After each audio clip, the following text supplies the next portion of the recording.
Think about this carefully. Not everything that disappears is destroyed. Some things simply fade because we stop using them. Critical thinking did not vanish overnight. It wasn't stolen. It wasn't outlawed. It wasn't removed by force. It was abandoned, quietly, gradually, comfortably. And that is far more dangerous, because when something is taken from you, you notice. But when something leaves because you stopped caring, you rarely do.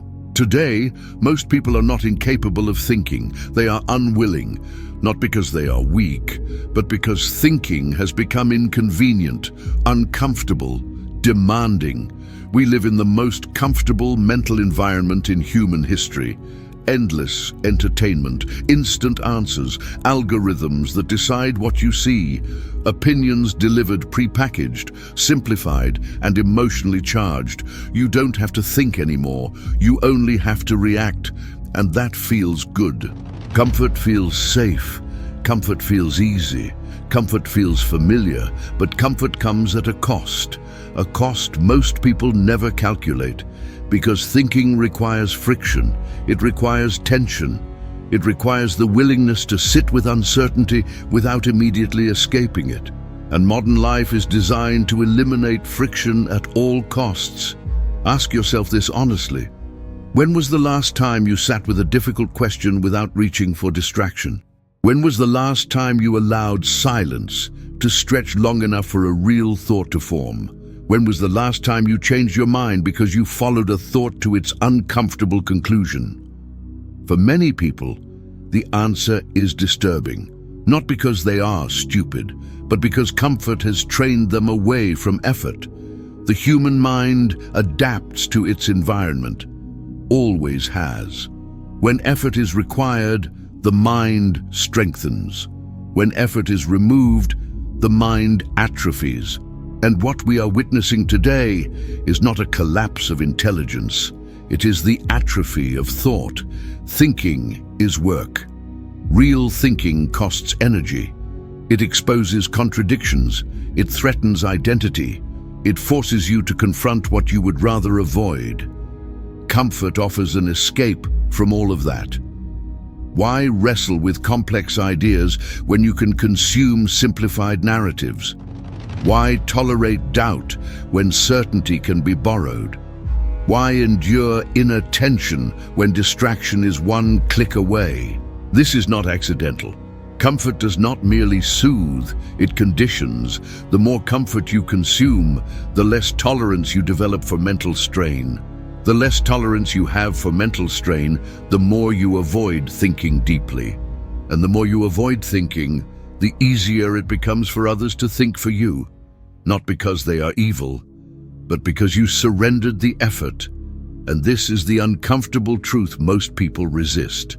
The mind does not remain sharp by default. It remains sharp through use.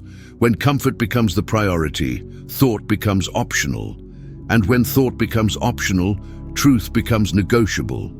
We like to believe that we value truth, but behavior tells a different story. Truth is often slower than comfort. Truth is rarely entertaining. Truth does not flatter identity. Truth demands revision. Comfort never does. Comfort tells you what you already believe. Comfort confirms your tribe. Comfort smooths the edges of doubt. Comfort reassures you that nothing needs to change. And over time, that reassurance becomes a prison. Most people do not wake up one day and decide to stop thinking. They drift there. One avoided question at a time, one uncomfortable idea dismissed, one moment of silence replaced with noise, until thinking feels foreign, until questioning feels threatening, until discomfort feels like danger. At that point, comfort has already won. And here is the irony. The very thing people seek comfort to escape, anxiety, confusion, emptiness, grows stronger in its presence. Because a mind that is never challenged becomes restless. A mind that never engages deeply becomes fragile. A mind that avoids effort loses confidence in its own ability to understand the world. So it looks outward for certainty, for authority, for reassurance. And that is when independence quietly dissolves. This is why comfort is not neutral. It shapes what you tolerate. It shapes how long you stay with a thought. It shapes whether you investigate or accept, whether you reflect or repeat. Comfort does not forbid thinking. It makes thinking unnecessary, and that is far more effective. In a world optimized for ease, thought becomes an act of resistance.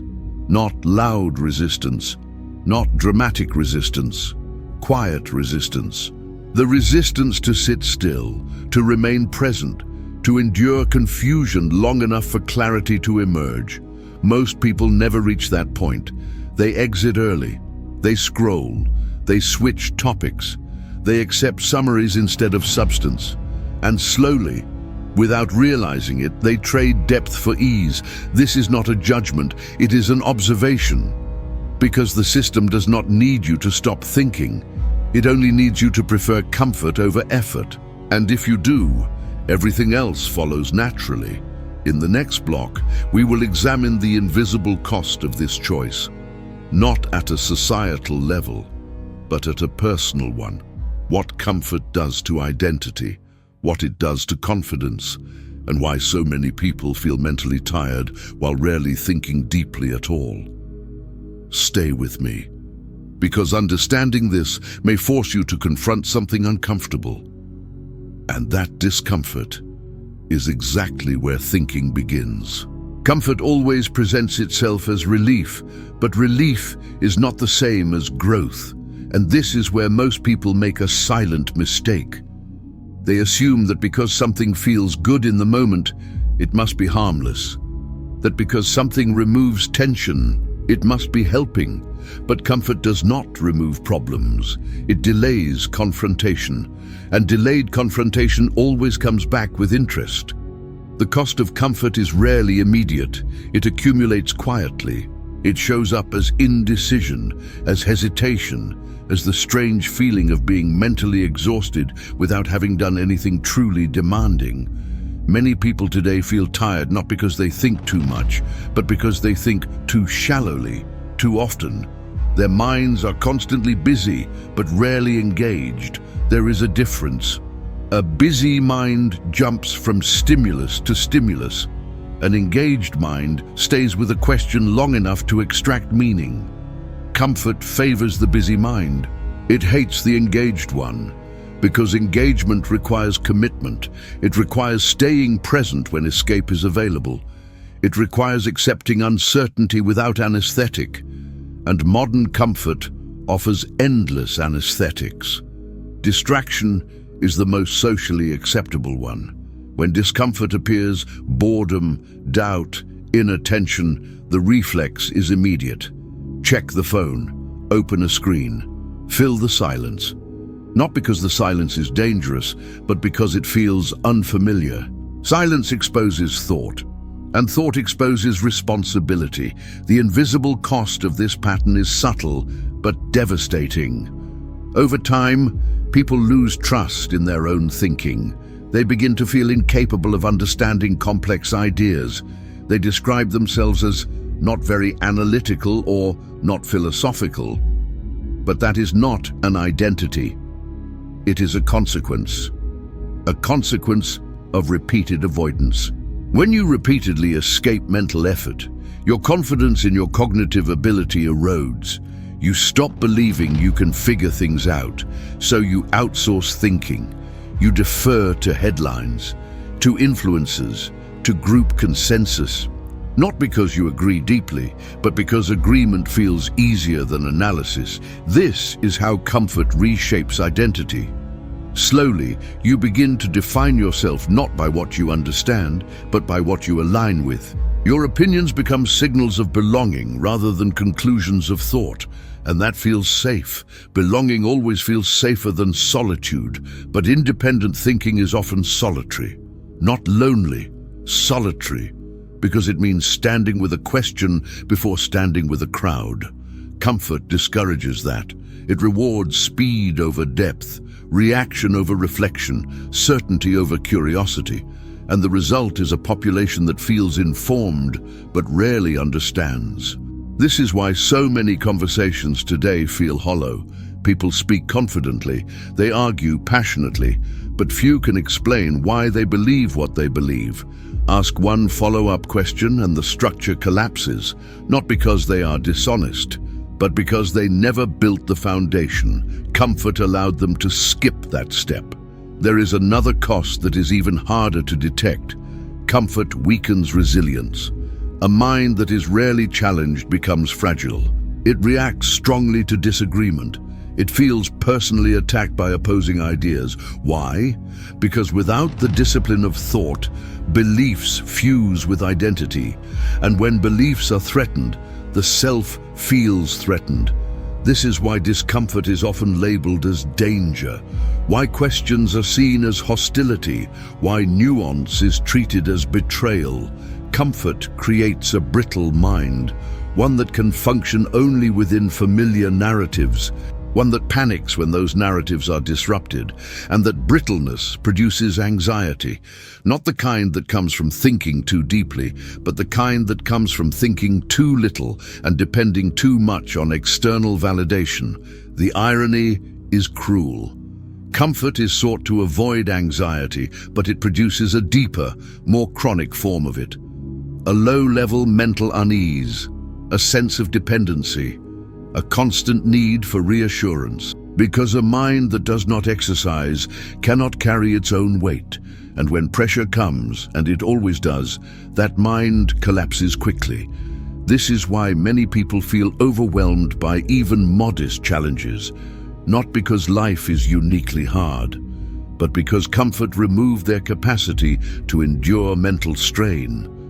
Thinking deeply is a form of strength training. It builds tolerance for ambiguity, for complexity, for discomfort. Remove that training, and the mind becomes reactive. This is not a moral failure, it is a mechanical one. What is not used weakens. The invisible cost of comfort is that it makes independence feel impossible. Not because it is, but because it has not been practiced, and what has not been practiced feels dangerous. In the next block, we will widen the lens. We will look at why comfort is not just a personal preference, but a powerful tool used by systems, cultures, and institutions. Not through force, but through convenience. And why a comfortable population is far easier to guide than a thoughtful one. Stay with me, because the deeper this goes, the clearer one thing becomes. Comfort does not simply shape how you feel. It shapes how much of yourself you are willing to use. At this point, an uncomfortable realization begins to form. Comfort is not just a personal habit. It is not merely a lifestyle preference. It is a mechanism, not always designed with malice, but extremely effective in its outcome. Because a comfortable mind is predictable, and predictability is valuable. Throughout history, systems have never relied primarily on force. Force is expensive. Force creates resistance. Force wakes people up. Comfort does the opposite. Comfort keeps people calm, satisfied, occupied. A population that is comfortable rarely asks fundamental questions, not because it is forbidden, but because nothing feels urgent enough to demand them, and urgency is the birthplace of thought. When basic needs are met and stimulation is endless, the pressure to reflect disappears. Life becomes about maintenance, not meaning. This is not a conspiracy. It is a pattern. Look at how information is delivered today. Complex realities are compressed into headlines. Nuance is replaced with slogans.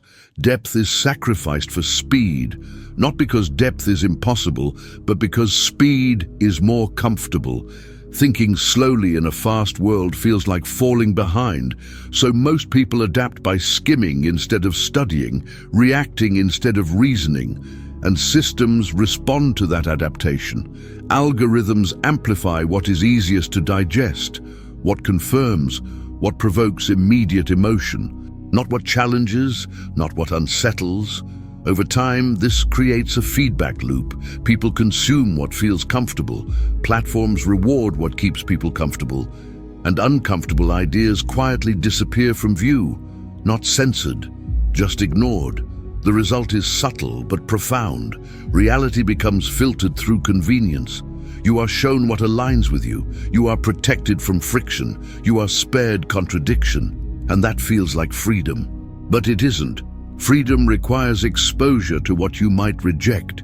It requires the ability to encounter opposition without collapsing. Comfort shields you from that. It creates a soft, intellectual enclosure. Inside it, beliefs remain untested. Assumptions remain unquestioned. Certainty grows without justification, and certainty without justification is extremely easy to guide. Because when people are convinced they already understand, they stop seeking.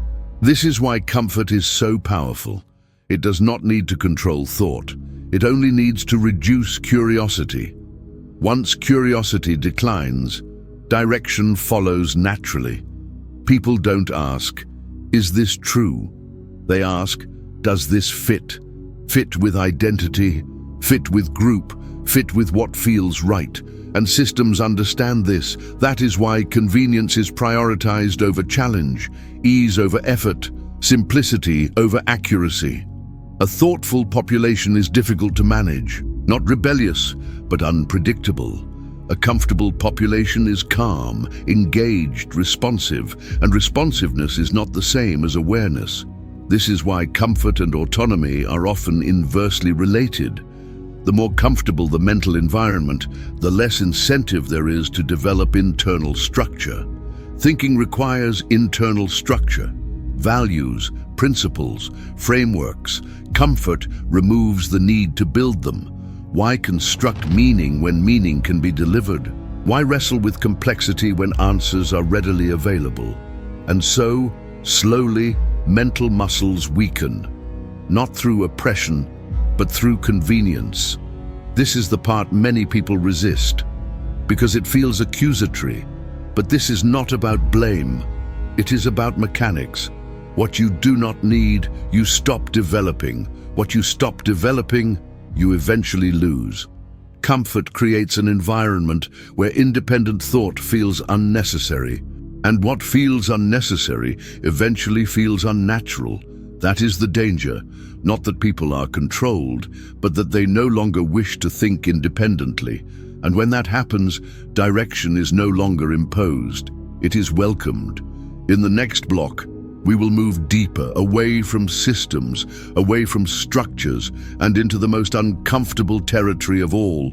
Why we ourselves avoid thinking. Not because we are weak, but because thinking threatens something far more fragile than comfort, identity. Stay with me, because the real resistance to thought does not come from the outside, it comes from within. Up to now, it might be tempting to believe that the problem lives outside us, in systems, in technology, in culture. But the most uncomfortable truth is this: the strongest resistance to thinking does not come from the world. It comes from within.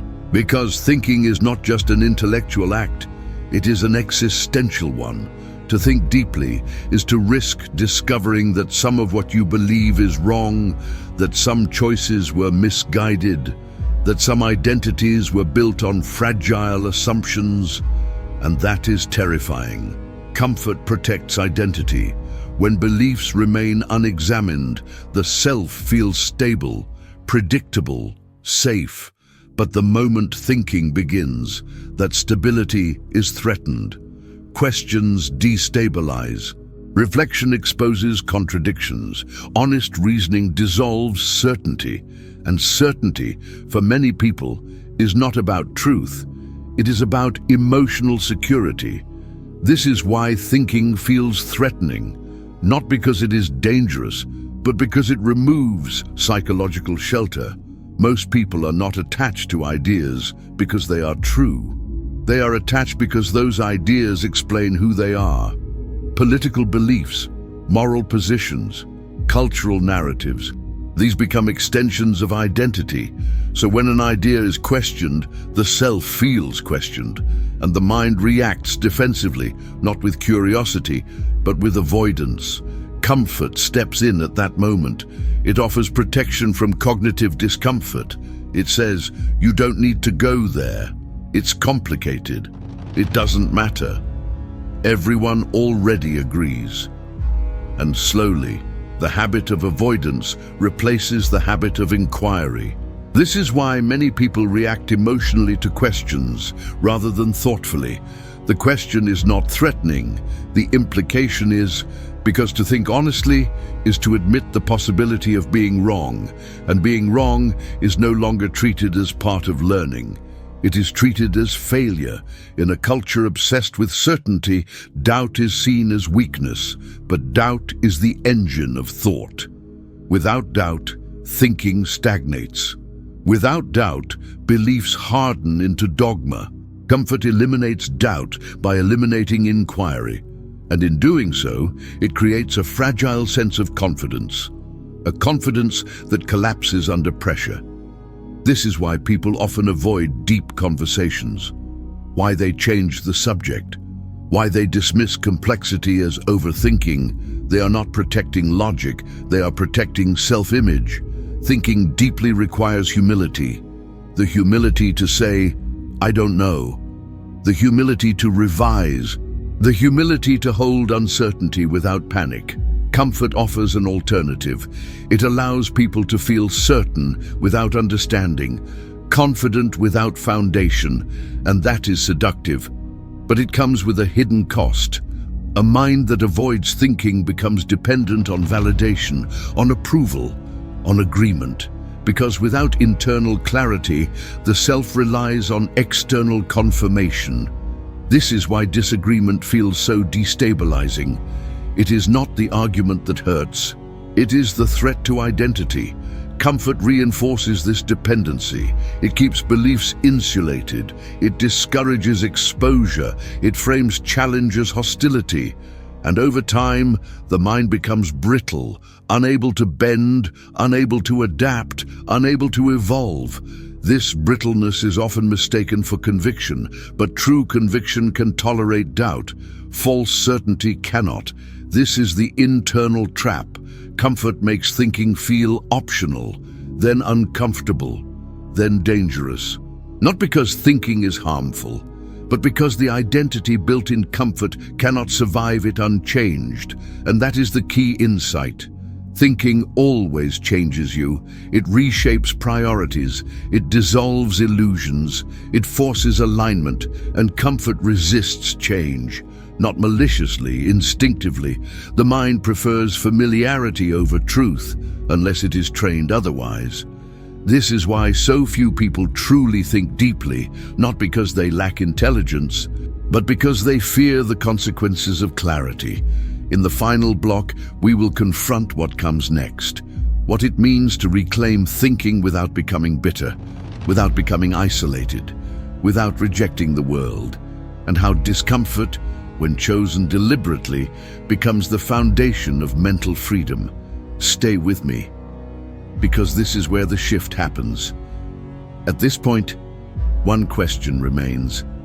If comfort is killing thought, what replaces it? The answer is not chaos, not constant doubt, not endless skepticism. The answer is responsibility. Thinking does not require rejecting the world. It requires engaging with it consciously.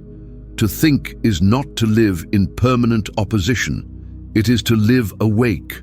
Awake to assumptions, awake to motives, awake to the quiet moments where comfort asks you to stop and you choose to continue. Reclaiming thought begins with a simple but demanding shift. You stop asking, what feels right, and begin asking, what is true? That question alone changes everything. Because truth does not always soothe, it clarifies, and clarity demands action. Thinking deeply does not make life easier, it makes it honest. It replaces borrowed certainty with earned understanding, and that process is uncomfortable by design. Discomfort is not a flaw in thinking, It is the signal that growth is occurring. When you feel tension while thinking, something is being reshaped. A belief loosening, an identity adjusting, a shortcut being removed. This is where most people retreat. But this is also where freedom begins. Not political freedom, not social freedom. Mental freedom, the freedom to stand with an idea without needing immediate validation, the freedom to hold uncertainty without panic, the freedom to revise yourself without shame. This is what comfort quietly takes away, and this is what must be rebuilt deliberately, not through isolation, not through arrogance, through discipline, discipline to read slowly, to listen fully, to pause before reacting, discipline to sit with questions longer than feels pleasant, because thought matures in patience. A mind that tolerates discomfort develops resilience. Resilience not just to pressure, but to complexity. And complexity is reality. The world is not simple. It never was. Comfort pretends otherwise. Thinking respects complexity. It does not rush to conclusions. It does not cling to slogans. It does not confuse identity with belief. And slowly, something shifts. You stop outsourcing judgment. You stop needing constant reassurance. You stop reacting to every provocation, not because you don't care, but because you are grounded. This is the paradox. The more you think deeply, the calmer you become. Not passive, stable. Because clarity reduces noise. And noise is what exhausts most minds today. This is why thinking is not just an intellectual act. It is a moral one. When you refuse to think, someone else decides for you. When you refuse to question, narratives fill the space. When you avoid responsibility, direction is imposed. But when you think, truly think, you reclaim authorship of belief, of action, of meaning. And that authorship changes how you move through the world. You become harder to manipulate, harder to provoke, harder to reduce, not because you are superior, but because you are present. Comfort makes people manageable. Thought makes them free. Freedom is not loud. It does not announce itself. It looks like a person who pauses, who listens, who refuses to repeat what they have not examined. It looks like someone who values truth over approval. And that choice, made quietly and repeatedly, reshapes a life. So this is the invitation, not to reject comfort entirely, but to stop worshipping it, to recognize when comfort serves recovery and when it serves avoidance, to choose discomfort when it matters.